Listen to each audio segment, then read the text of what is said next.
जो व्यक्ति सरस्वती की पूजा करेगा वो क्यों नहीं समृद्धशाली होगा। ध्यान रखना, सरस्वती की पूजा का मतलब यह है अपने आप को ज्ञानवान बनाना।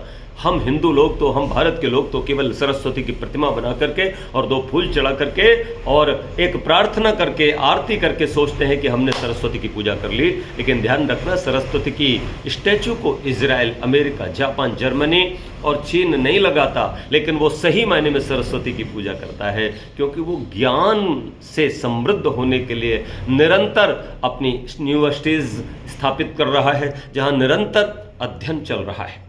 सबसे ज़्यादा यूनिवर्सिटी अगर हैं तो विभिन्न प्रकार की अमेरिका में है, जर्मनी में है, जापान और आप इज़राइल में भी बहुत सारे ऐसे इंस्टीट्यूट और ऐसे विद्यालय देखेंगे जहां निरंतर विभिन्न प्रकार की शिक्षा बालकों को दी जा रही है, छात्रों को दी जा रही है। वो निरंतर अपने ज्ञान से समृद्ध हो रहे हैं, उनको टेक्नोलॉजी का ज्ञान दिया जा रहा है। हमारे यहाँ कांवड़ लेकर के गंगा नहाने को ही सोच रहे हैं कि पूजा है। हमारे यहाँ माला और तिलक लगाने को, कलावा बांधने को समझते हैं कि पूजा है। हमारे यहाँ यही सब चीज़ें पूजा का एक तरीके से सिंबल हो गई हैं, लेकिन इन सिंबलों की ज़रूरत नहीं है। अपने को ज्ञान समृद्ध बनाने की आवश्यकता है। उसी ज्ञान के बल पर आज देखो चाइना कहाँ है। तुम्हारे भारत को पूरा पाठ दिया है। कोई घर ऐसा नहीं होगा जहाँ चाइना ना हो।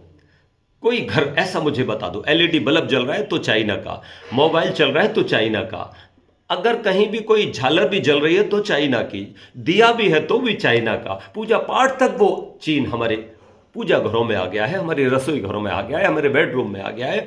मैं निवेदन करना चाहता हूँ, जर्मनी, जापान, इजराइल और सही मायने में ये अमेरिका सरस्वती की पूजा करके निरंतर आगे बढ़ रहे हैं। और जहाँ सरस्वती होती है, ज्ञान समृद्ध व्यक्ति होता है, जहाँ टेक्नोलॉजी होती है, जहाँ निरंतर भौतिक विकास व्यक्ति करता है, तो लक्ष्मी तो उसके पीछे पीछे होती है। फिर उसे लक्ष्मी की पूजा नहीं करनी पड़ती, लक्ष्मी तो स्वयं उसके आसपास रहती हैं और वो समृद्धशाली होता चला जाता है। आइए हम भी सच्ची सरस्वती की पूजा करें।